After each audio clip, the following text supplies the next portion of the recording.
panahon na lang. So trainee ka, tama? Trainee.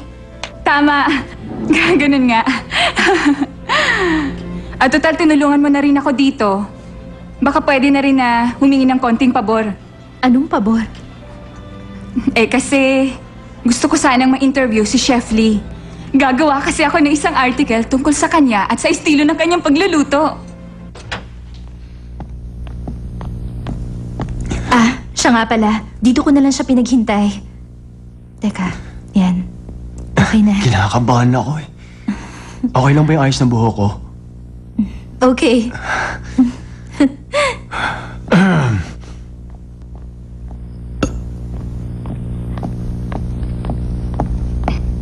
Ma'am? Magandang umaga.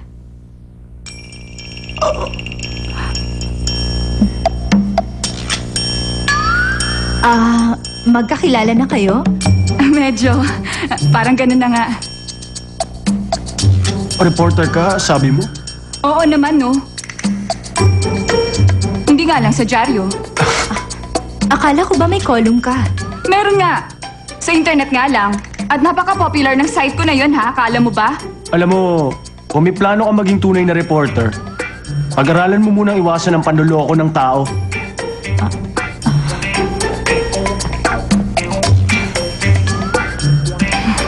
Oh, ano na ngayon?